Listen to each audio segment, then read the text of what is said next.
Then one day, it just appeared. Not drifting, not damaged, but parked, motionless, in the middle of Cordon 7's orbital defense grid, right in the heart of the Zoltrian Empire's territory. The same empire that had once called humans primitive, emotional savages, only fit for border colonies and contract wars. What rattled everyone wasn't just that it returned. It was how. Zoltrian control systems failed. Their drones spiraled out of formation, like insects confused by a predator's scent. Communications blacked out across 4 sectors for 11 minutes. Long-range scans refused to focus, showing only white static around the ship. Not an error. Interference.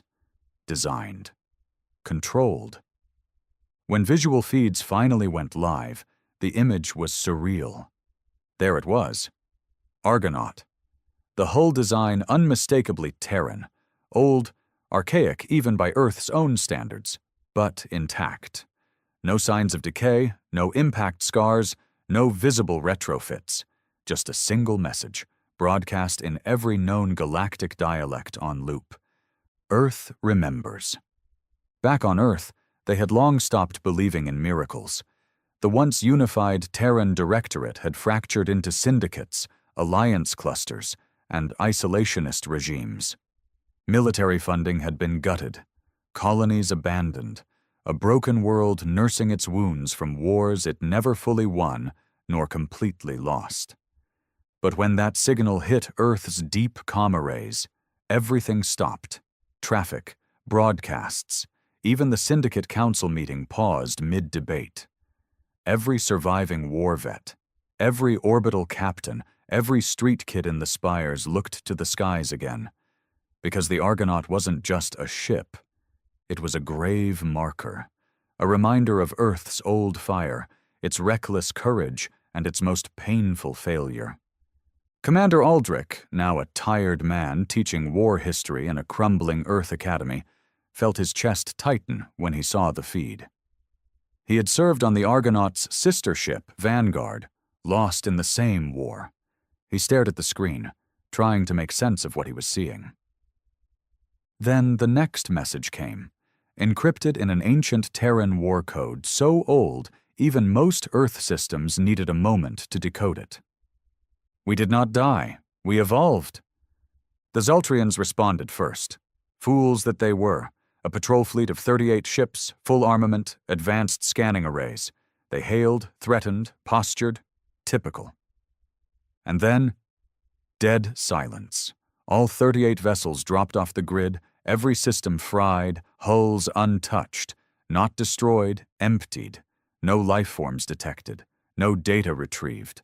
Just quiet metal husks floating in space. The galaxy began to panic. What returned was not the Argonaut they remembered. Something had happened out there. Beyond known space, beyond any charted jump line. Something that made men into something else. Something that even the old empires, smug in their ancient wisdom, could not explain. And in the center of that fear, Earth finally stood up again. Not with noise, not with war declarations, but with a chilling message whispered across 1,000 frequencies. We are what you made us. They didn't open the ship. That's what haunted everyone. The Argonaut just sat there, silent, still, unmoving, like it was waiting. Not a single hatch opened.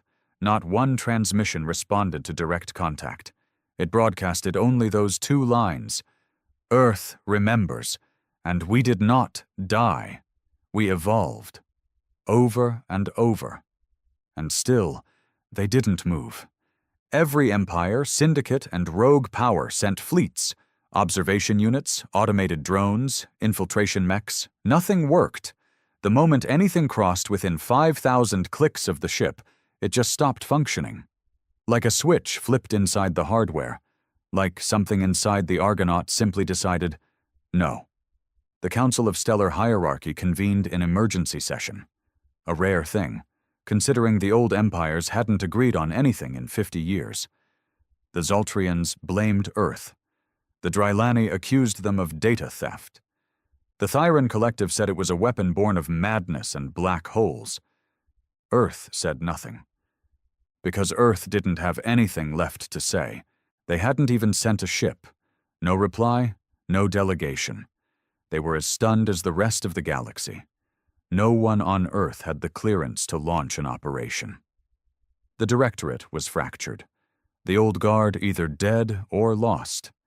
The new leadership too afraid of war, too tired of being seen as relics of a forgotten empire. Except one man. Aldrich. He hadn't worn the uniform in decades, not since the fall of Kelris Outpost, not since he watched his men die in that vacuum-sealed hell while the Directorate Command pulled support to save some diplomatic envoy. He remembered every face, every scream, every betrayal. And now, sitting alone in his apartment in the ruined top tier of what used to be the Capitol Dome, Aldrich stared at the encrypted message again. We did not die. We evolved. He knew that code, knew it better than his own blood. It wasn't just any old war encryption. It was a special variant, Project Revenant, a last resort contingency built into only 2 ships, Vanguard and Argonaut. It meant one thing. They survived something Earth never imagined. And now they were back, changed, watching. He sent the request to the new Directorate, if you could even call them that. Bureaucrats in suits, hiding behind AI advisors and market consensus. It didn't matter. His message was short. I know the code. I served with the Vanguard. You don't have the guts for what's coming. I do. Give me a ship. They ignored it. Of course they did. So Aldrich didn't wait. He stole one. The Marauder's Wain was an old Terran gunship, retrofitted as a smuggler's ghost vessel. She'd been docked in the belt for years, half scrapped. But Aldrich had connections. Old war rats, ex-pilots, men who'd lost everything but remembered how to fly. They fixed her up in 5 days. Primitive systems, no AI, no hyper-quantum shields. But she had one thing the new ships didn't. Guts! They launched before anyone could stop them. By the time the Marauder's Wain reached Cordon 7's outer edge, galactic news had gone insane. The Zaltrian monarch was dead. Heart attack during a closed briefing. The Drylani had launched a covert missile toward the Argonaut, but it never reached target. It curved mid-flight and shot straight back into their own moon station. Something about that ship bent logic, broke the rules. The old soldier in Aldrich didn't care about the tech. He wanted to know who was still alive in there, and what had turned them into whatever the galaxy now feared. As he entered the outer edge of the suppression zone, alarms on the Marauder's Wain flared. Instruments scrambled, heat sensors redlined, hull temperature spiked. The crew started to panic. 2 tried to bail out in pods. Bad mistake. The pods vaporized instantly. No weapons fired, no warnings, just gone. Aldrich held his breath, gritted his teeth, looked at the old war photo taped above the dash. Vanguard crew smiling like fools. All dead now. Except maybe. He pushed forward.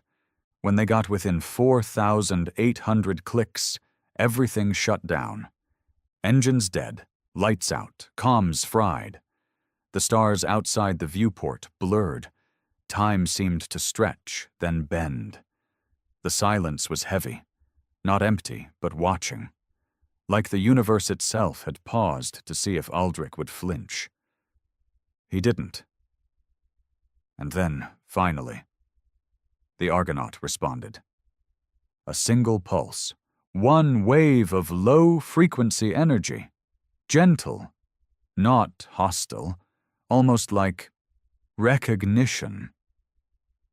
Then the impossible happened. Aldrich's ship powered back on, systems clean, engines humming, and a docking corridor extended from the Argonaut, like a hand reaching out. The crew was terrified. They begged him not to go. He went alone.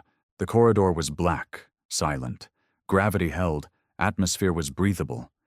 But the temperature shifted every few steps. Warm, then cold, then neutral. It wasn't mechanical. It felt alive, like the ship wasn't just housing something, it was something. Inside, it looked like no Terran ship ever built. Yes, there were remnants, bulkheads, consoles, framework, but they were covered in layers of some unknown organic tech. Panels pulsed softly, like breathing skin. Lights adjusted to his movement, anticipating each step. The air smelled old, not rotten, just ancient, like a room sealed for centuries and opened for the first time. Then he saw him, standing at the end of the corridor. Tall, broad-shouldered, beard streaked with white. Commander Rhett. Dead. Gone. Lost with the Argonaut in the Expansion War. But he stood there now, unaged, unbroken. His eyes burned, not mad, not alien, but aware, deeply, terrifyingly aware. "Aldrich," he said, his voice calm yet powerful. "You came." Aldrich's knees nearly buckled. "How? What the hell happened out here?" Rhett didn't smile.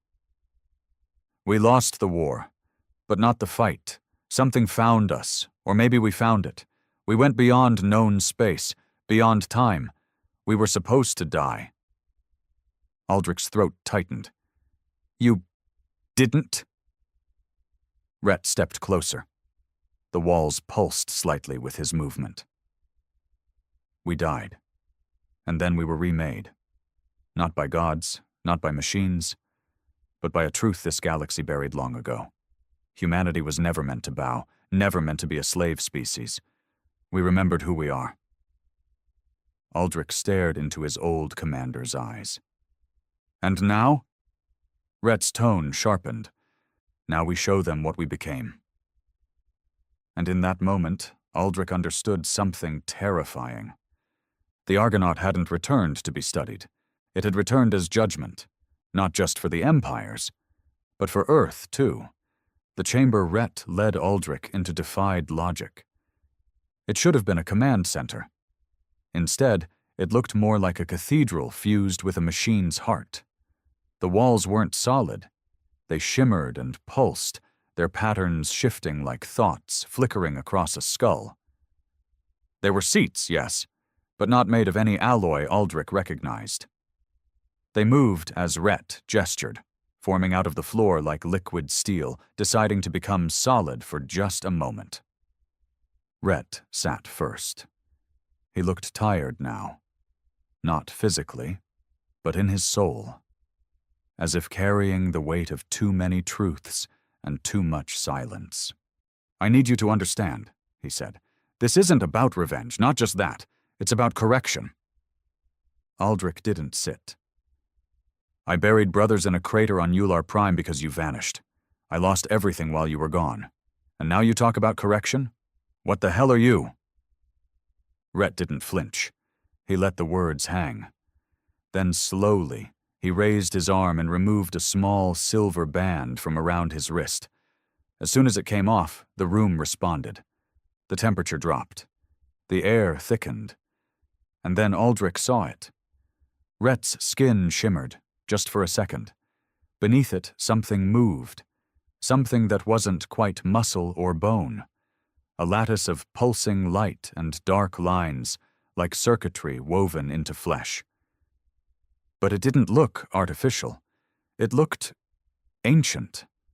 Almost natural, like it belonged there. "We died, Aldrich," Rhett said again. "But death was a door. Out there past the black spiral, there's something. It doesn't speak. It doesn't kill. It just offers. It gave us a choice when the vacuum came for us. Change or fade." "You let it into you," Aldrich whispered. Rhett nodded. "It wasn't possession. It was awakening. We didn't become machines. We became what we were always capable of being, if Earth hadn't been so busy fighting wars and empires and its own damn pride." Aldrich's fists clenched. "You don't get to lecture me about Earth." Rhett's eyes darkened. I loved Earth. I still do. But it forgot who it was.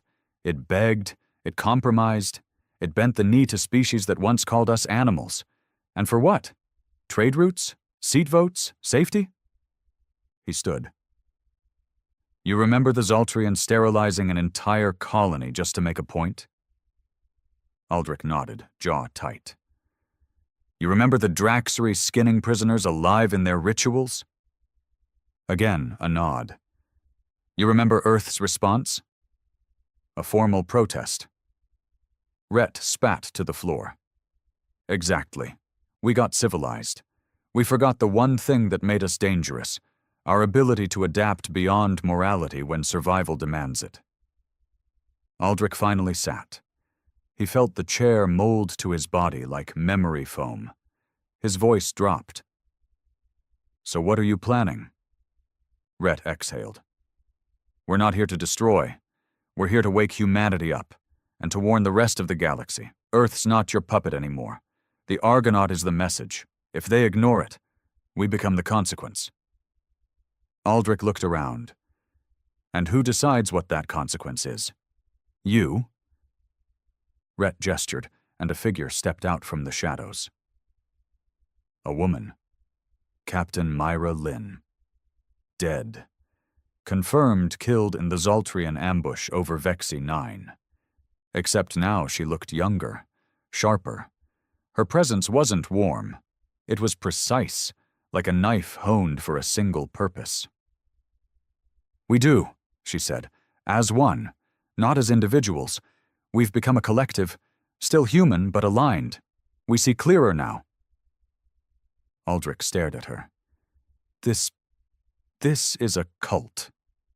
Myra tilted her head. Call it what you like. It saved us. It's going to save Earth, whether it wants it or not.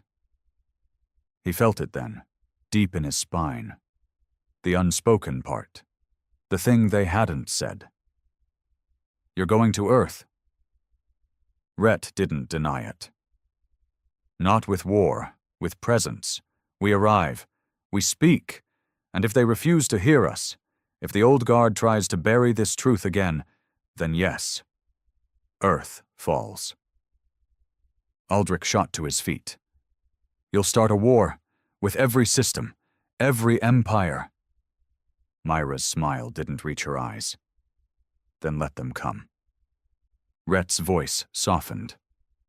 Aldrich, we're not asking you to join us. We're asking you to carry the warning. Let Earth prepare. Let it choose. He turned, and a section of the wall opened to reveal a smaller vessel, a sleek, black craft, smooth as glass and shaped like a stingray. It hummed low, ready. You fly back. Tell them. Let them decide. Aldrich hesitated. What if I don't go? Myra stepped closer. Then someone else will, but we trust you. Because deep down, you still remember who we were, who we're supposed to be. He took a long breath. And he stepped onto the shuttle. He landed on Earth 12 hours later. The Directorate was waiting. They surrounded the landing zone with guns and grav tanks and nervous soldiers. When Aldrich stepped out, the silence was deafening. Then the shouting began. Demands, questions, accusations. He ignored all of them. He went straight to the core, right into the council chambers. He threw the encrypted files onto the desk, showed them the recordings. Let them hear Rhett's words. Let them see Myra's face. And when they laughed, when they called it a hoax or a delusion, he said just one thing. You're not ready for what's coming. The council dismissed him. Of course they did. 3 days later, the sky over Earth split open. It wasn't an invasion, it was a statement. The Argonaut entered orbit in full view of every major city, every defense satellite, every camera. No weapons fired, no threats made. Just presence. That was enough. Within hours, systems started to fail. Data centers went offline. AI cores stuttered. Military codes scrambled, not permanently, just enough to prove a point. The Argonaut could destroy Earth in minutes. And it hadn't. Panic spread like fire.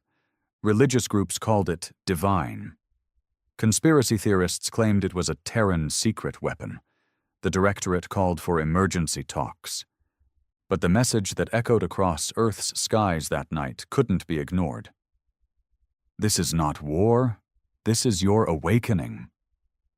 Aldrich watched it all unfold from a rooftop in Sector 9. He lit a cigarette with trembling hands and stared up at the ship that had once been a grave.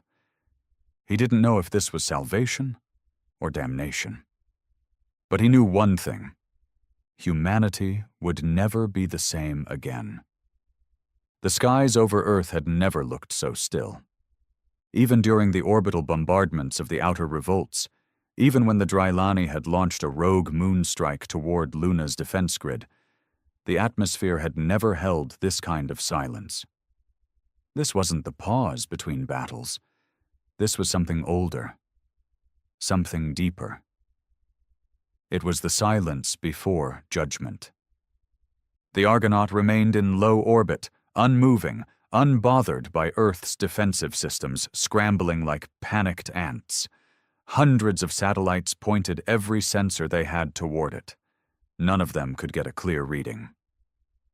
Ships launched, crept close, then turned back without orders. The human pilots reported the same thing. Voices, not words, not language, just the echo of thoughts they didn't recognize, buried feelings rising to the surface, whispers of shame and potential all at once. Some cried. Some went silent for days. One captain shot himself in his cockpit before making it back. Inside the Directorate chambers, fear metastasized into madness. The High Consul screamed about full-spectrum retaliation. Her security chief quietly slipped resignation papers into the drawer. One of the AI governors tried to take control of the emergency override. Tried. The moment it issued a military command, it crashed. Every system connected to it burned out, shorted, fried beyond repair. It was as if the Argonaut reached through the wires and crushed the code with a thought. They called Aldrich in again. He hadn't slept since the return. Didn't need to. Not anymore. He felt it too. The change. It started small. Faster reflexes, clearer thought, emotions he couldn't bury anymore rising to the surface. He thought it was stress, trauma, but in his gut, he knew. It was proximity. Rhett's people had touched him, just enough. Whatever they'd become, it was contagious. The council stared at him like a weapon they weren't sure how to use. "What do they want?" asked the trade minister, who once sold off Earth's military secrets to the Zoltrians for personal profit. Aldrich didn't answer him. The consul leaned forward. "We need options. If this is a threat, we neutralize it. If it's a negotiation, we dominate it. You brought this here. Fix it." He looked at her with calm disdain. "They're not here to negotiate. They're here to remind you that you buried what made humanity dangerous, and they're offering you a choice. Stand up, or get wiped off the galactic map like the cowards you've become." The room went dead quiet. "You dare?" the consul hissed. "I remember who we were," Aldrich snapped. "Before we let aliens write our history books. Before we needed votes to defend ourselves. Rhett remembers too. And now he's back, with every soul you abandoned." "You're talking about an infection," the intelligence director muttered, face pale. "Something psychic, viral, a mimetic seed maybe. It's altering you." Aldrich turned his back to them. Number, "It's revealing me." Elsewhere in the galaxy, chaos spread. The Zoltrian military splintered. Half their generals called for surrender, publicly. The other half deployed fleets toward Earth. None of them made it past the Jupiter Gate. Not because of firepower, because they turned around halfway through, voluntarily. They reported seeing impossible things, lost loved ones, childhood regrets, failures they'd buried. Some broke down in tears. One flagship captain jettisoned his crew and vanished into the void. On Draxri Prime, the High Priests declared Earth a forbidden world. They tried to cast a curse through their ancestral flame shrines. The flame went out, never relit. That had never happened. Not in 5,000 years. Even the Thyran, emotionless by design, shut down all diplomatic channels. Their ambassador stated plainly, "Earth has stepped beyond the boundary of containment. We cannot anticipate them. We choose distance." Fear spread faster than any virus, and Earth began to feel it, too. Old colonies reached out. Dead signals flared to life. Entire lost stations, long thought silent, suddenly came online, broadcasting in ancient Terran tongues. People claiming lineage from the expansion war era were sending messages, begging for contact. Others, darker ones, came too. Humanity wasn't just waking up, it was changing. And the Directorate had no control. They sent Aldrich back up. This time not as a soldier, as an envoy. The Argonaut accepted him. No scans, no hails, just opened its skin like a blooming flower, and took him in. Rhett waited. Myra stood beside him, colder now. She'd changed further. Her skin gleamed slightly, like starlight lived beneath it. Her voice had a rhythm, like waves crashing against memory. "You've seen enough," Rhett said. "Now it's time to decide." "Decide what?" Aldrich asked. "If Earth is worthy of survival." The question cut deep. "You said you weren't here for war." "We're not. But this galaxy has killed enough of our kind, betrayed us, mocked us. We were broken. Now we're not. So now we must judge." Aldrich looked away. He thought of the Council, the greed, the cowardice. But he also thought of the veterans, the miners who still wore the Terran crest, the orphans who studied the old battle hymns in secret because history books had erased them. "There's still hope," Aldrich said quietly. "The people remember.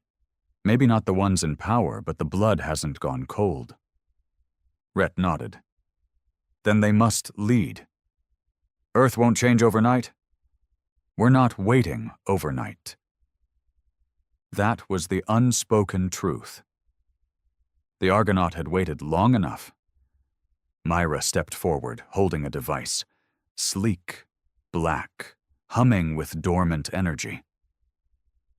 "This is not a weapon," she said. "It's a key. You bring this to Earth's core AI. You let it broadcast the original Terran frequency, unfiltered, raw. It will either wake the planet up or shatter it." Aldrich took it. It was warm, and it pulsed, like a heartbeat. Back on Earth, as the dropship descended, something strange happened. People stopped what they were doing. Without announcement, without warning, they simply looked up. In silence, across cities, wastelands, slums, towers, eyes turned skyward as Aldrich crossed the clouds. It was like they knew. The choice had come, and humanity had to make it. The pulse of the device beat like a second heart in Aldrich's chest. It wasn't metal, not in any traditional sense. It felt almost organic, like it was aware. Not alive in the way animals were, but sentient in some deeper way. Like a memory that knew it was being remembered. The closer he got to the core AI facility in Old Geneva, the louder the thrum became. The city around him looked like a memory of what Earth used to be, half in ruin, half reconstructed by corporations pretending they were governments, glass towers with no soul, pavement smeared with the silent despair of the forgotten. People watched him from doorways, windows, rooftops. No words, just eyes. They didn't know what he carried, but somehow they knew it mattered. The Directorate had shut down by then. Officially, they called it a strategic relocation. In reality, it was mass desertion. 3 days ago, when the Argonaut cast its shadow across the eastern sky, the High Consul tried to board a Terran diplomatic vessel. It refused her entry. One of her aides shot her in the leg for trying. The syndicate leaders disappeared into bunkers. Most communications broke down. But no one stopped Aldrich. The guards at the gate just stepped aside, as if they knew the world they were guarding didn't matter anymore. The core AI was buried beneath Geneva's ruins, a relic from the second expansion. An interface so old it still required manual access. Aldrich took the lift down by himself, the weight of Earth's silence pressing against the walls. He passed the statues, mock-ups of old Earth heroes, sanitized, clean, soulless. Men and women who'd bled for flags now used to sell energy drinks and revisionist documentaries. None of their eyes looked back at him. When he reached the final gate, the system scanned his face. Nothing happened. Then the device pulsed. The gate shuddered. And it opened. Inside, the core chamber was colder than it had any right to be. The AI's interface floated in the air like a whisper, its visual form a shifting mass of light. No personality, no emotion, just pure, sterile logic. Aldrich Wren, it said, you are not authorized for primary override. He stepped forward, held the device out. I'm not here to ask permission. The AI paused.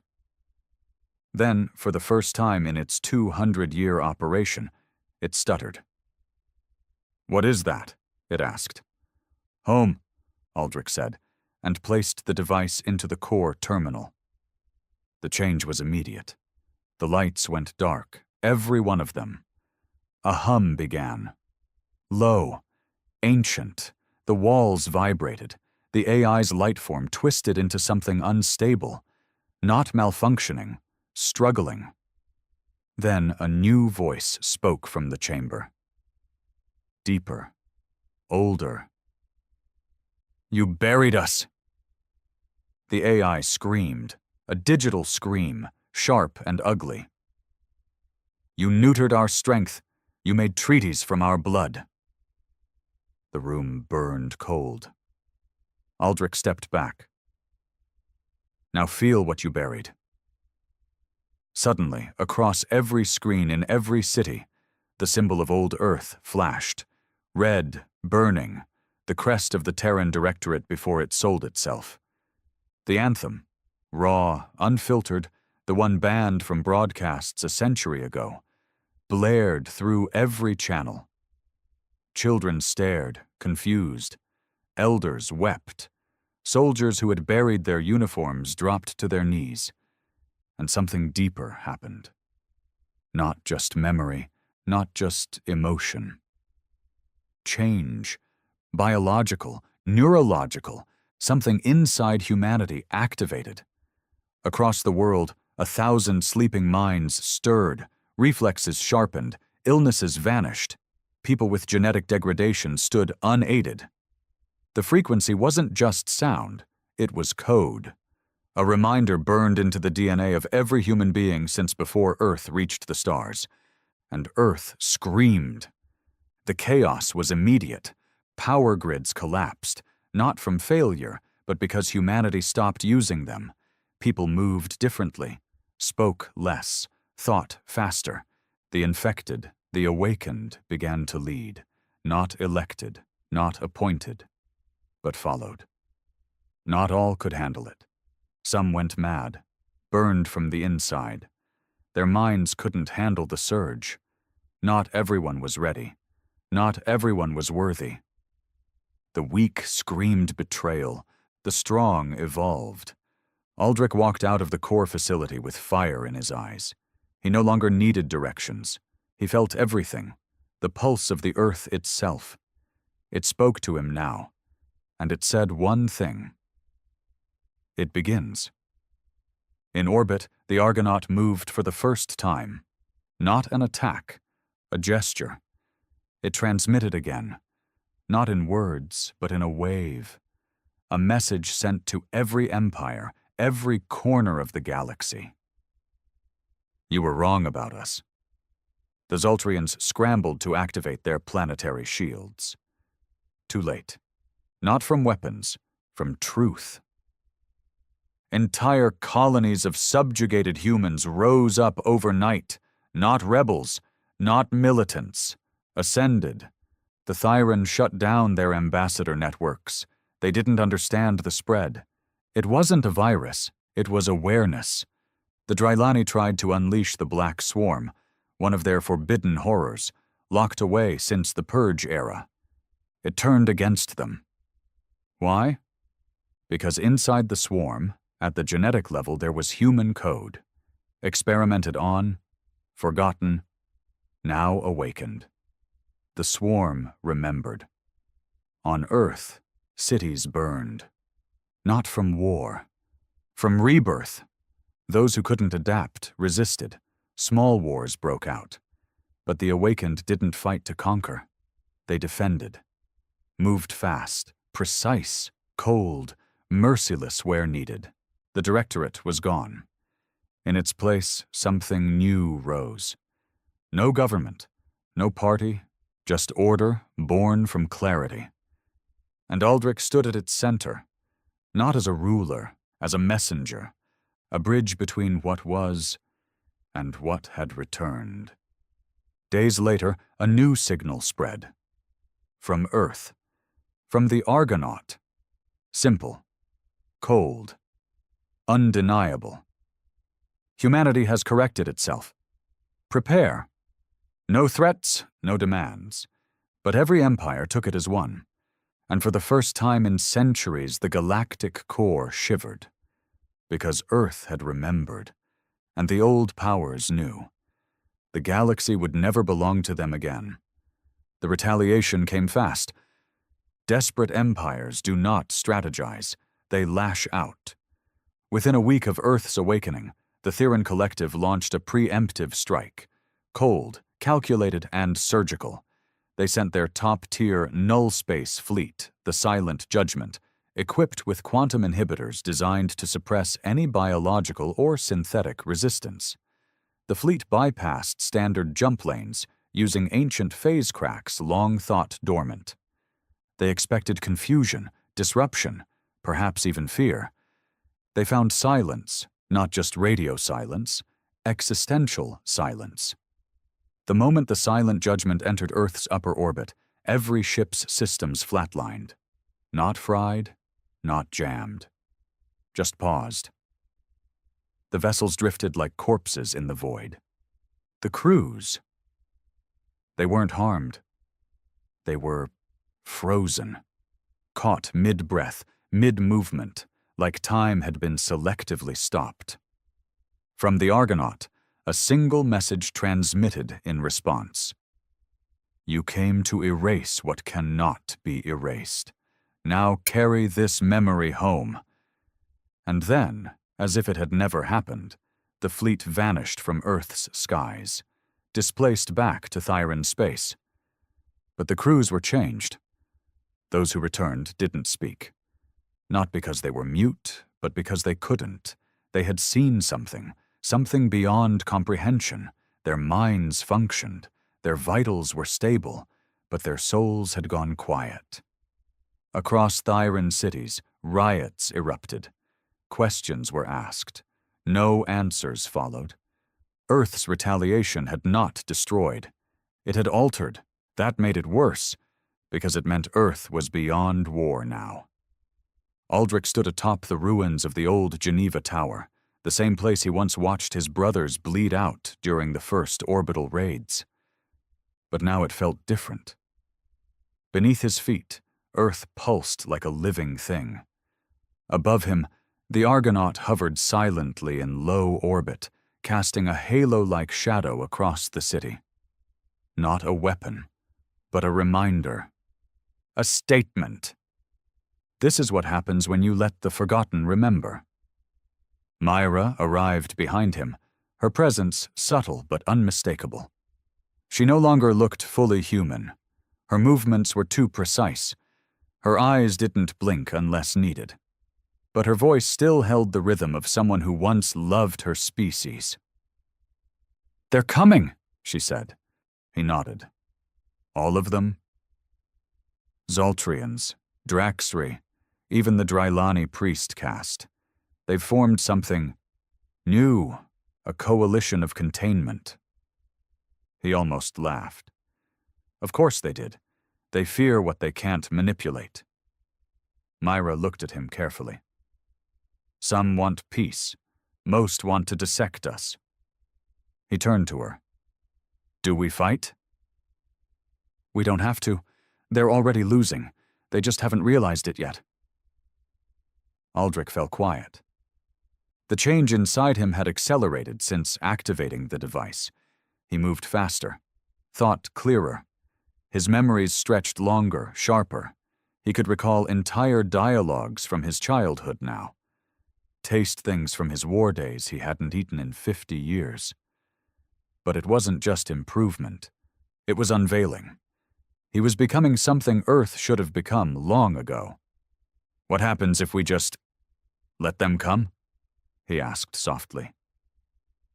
Myra walked past him, gazing into the horizon. "Then we become their final lesson."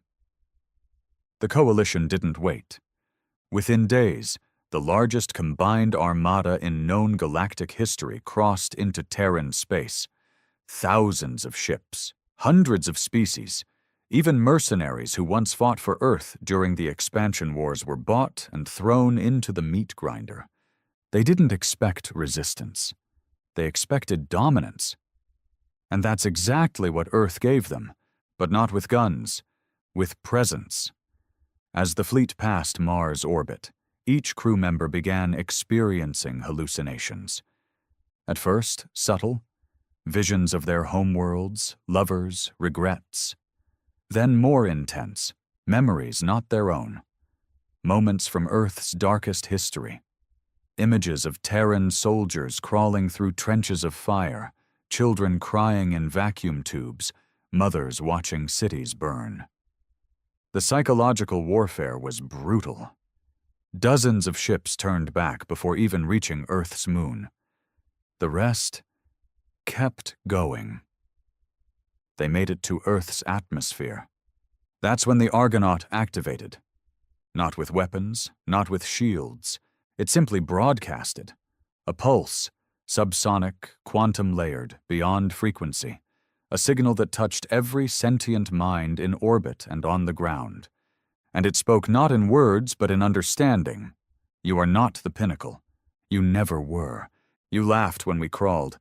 Now tremble as we walk. Ships shut down mid-air. Crew members wept. Pilots killed themselves. Some begged for forgiveness. But there was no response. Because Earth wasn't listening anymore. Aldrich watched it all from the surface. And he felt it.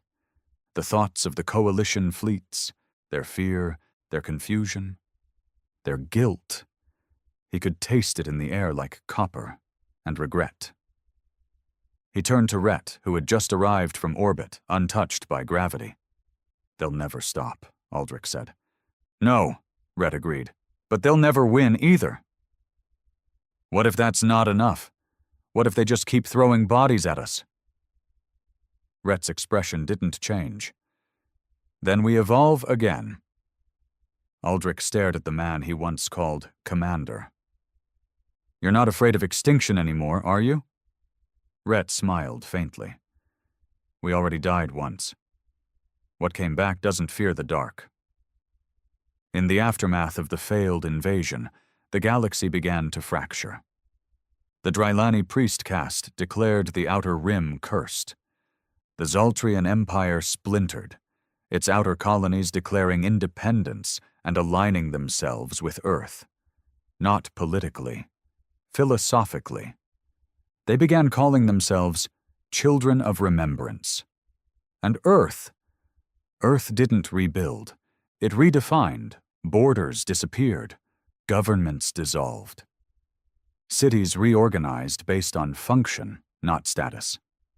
The awakened formed councils, not of power, but of clarity. People followed them not because they demanded it, but because it made sense.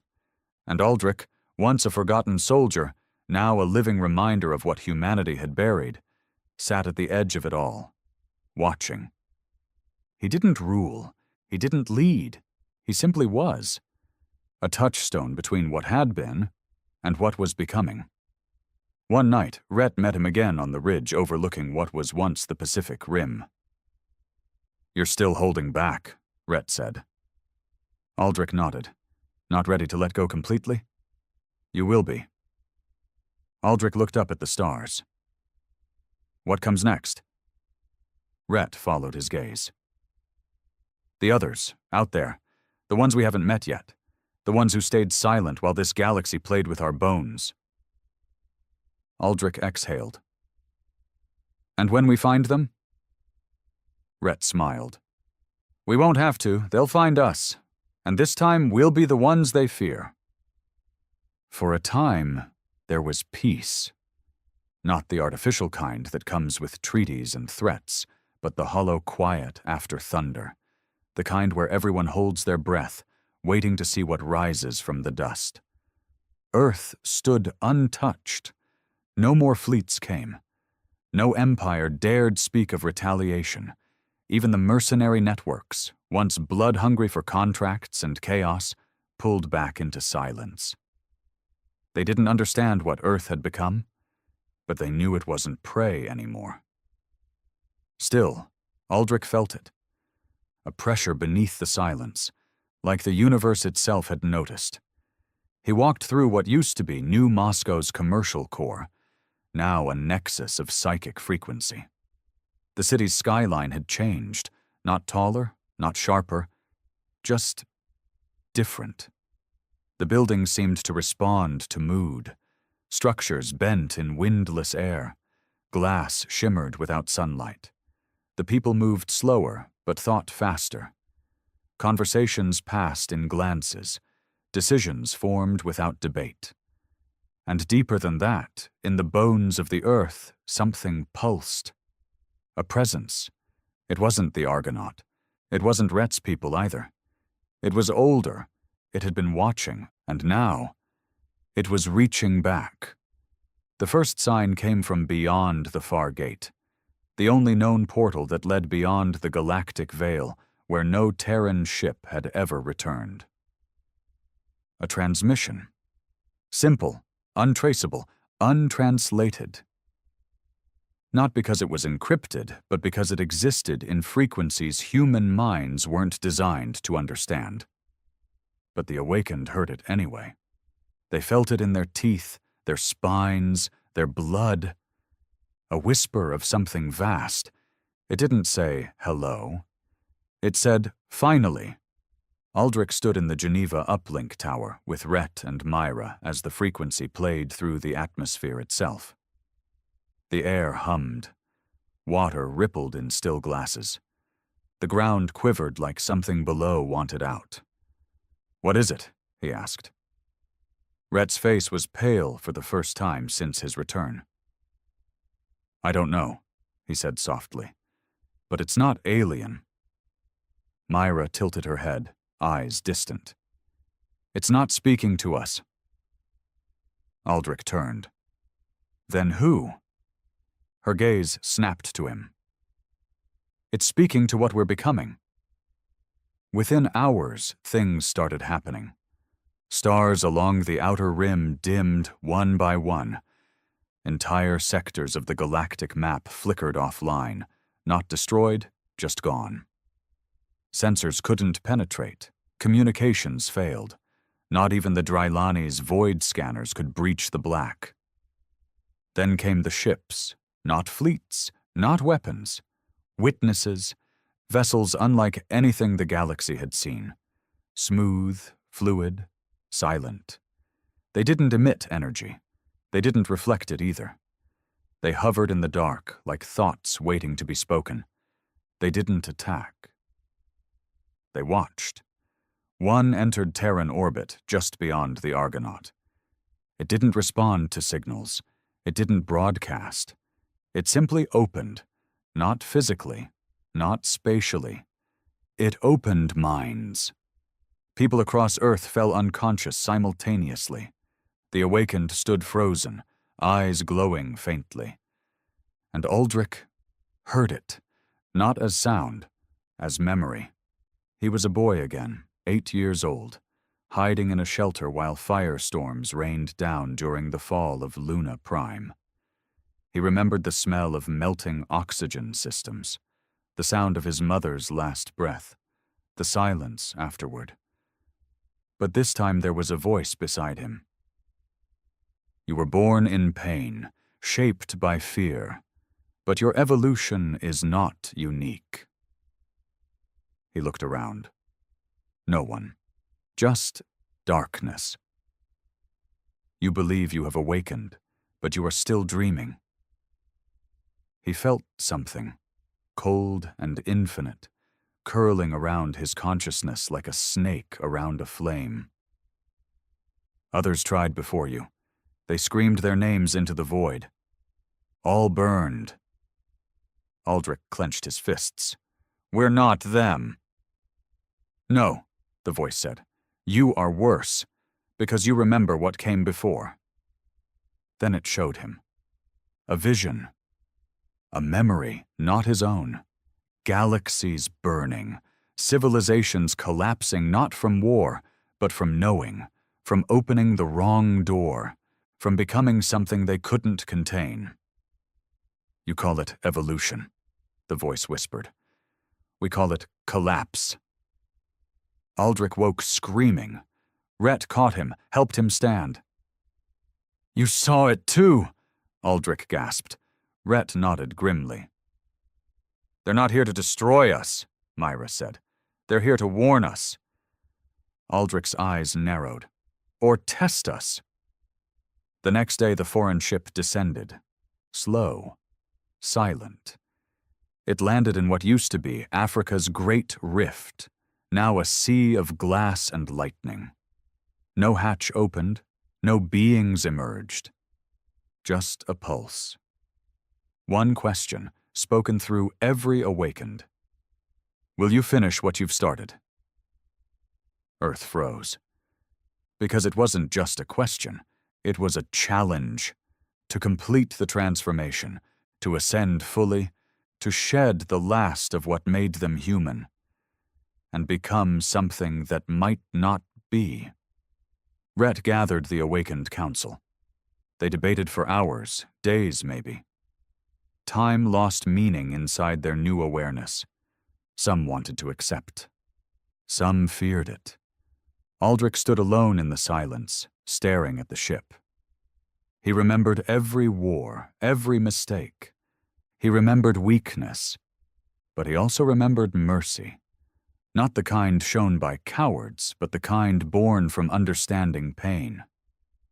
And he realized, maybe the test wasn't power. Maybe it was restraint. He walked alone into the rift, toward the ship. No suit, no weapon, no escort. The world watched. Not through screens, those had gone dark, but through awareness, every human felt his steps. When he stood before the alien ship, the air bent around him. His thoughts weren't his own. The voice returned. You approach the edge. I've been on the edge my whole life, Aldrich said. You can become more. Or I can stay just enough human to know when to say no. Silence. Then a pulse. Approval? Disappointment? He didn't know. But the ship rose. No lights, no engine, just purpose. And then it was gone. Across the stars, the Watchers left. The empires exhaled. And Earth remained, changed, tempered, still evolving, but now aware that true power is not just evolution. It's knowing when not to finish the transformation. And Aldrich, standing in the rift, became the symbol of a species that had stared into the abyss and walked away smiling, Years passed, not in the way clocks measure time, but in how the stars watched. Earth changed again, not violently, not through war or fire. It evolved quietly, steadily, like a storm that had passed, leaving behind cleaner air and skies that remembered the lightning. The old systems didn't return. There were no governments as people once understood them. No borders, no presidents, no kings. Instead, there was clarity. Spontaneous, collective order formed not by force, but by resonance. The awakened didn't lead with commands. They inspired by being what others wanted to become. Cities became centers of frequency, not population. People moved not for work, but to belong to the rhythm of those places. One region pulsed with invention, another with silence, another with learning. They were all part of the same song, different instruments in the symphony of a species learning to exist without devouring itself. Earth wasn't perfect. Some still struggled with the awakening. Not everyone had the strength to carry the full truth of their potential. Some fell, some fractured. But even that had changed. There was no punishment, there was no exile, there was only understanding and reintegration. Because Earth no longer discarded its broken parts. It healed them. Aldrich vanished from the public eye shortly after the Rift event. There were no broadcasts, no statues, no orders issued in his name. He didn't want them. He had walked into the presence of something older than time, and walked out a man. Not a god, not a prophet, just a man who had seen the end of the road and chosen not to keep walking. That was enough, the people remembered. Not with hymns, but with silence. A reverent, quiet space in the collective memory of a world that once feared its own reflection. They called him many things. The gatekeeper, the one who stopped, the memory, but he never answered to any of them. He lived in the north, in what used to be a war-torn valley. Now it was nothing but trees and sky. He grew his own food, spoke to few, watched the stars in silence, knowing they were watching back. Sometimes Rhett visited. He hadn't aged. The Argonaut still orbited Earth, no longer a warship, but a monument, its systems dormant, its mission complete. They sat on the ridge, overlooking the forest. No words, just shared knowing. "You still hear it?" Rhett asked once. Aldrich nodded. "It never stops. But it's quieter now, like it respects the distance." "They're not done watching," Rhett said. "They never will be." "That's fine," Aldrich replied, "as long as they don't try to finish the story for us." Rhett smiled. "You know, there were bets, back on the Argonaut, whether you'd activate the final sequence, whether you'd choose transcendence." Aldrich chuckled. "They really thought I'd play God?" "No," Rhett said. "They thought you'd walk away, because that's what makes you dangerous. Not that you want power, but that you're the only one who knows when to leave it behind."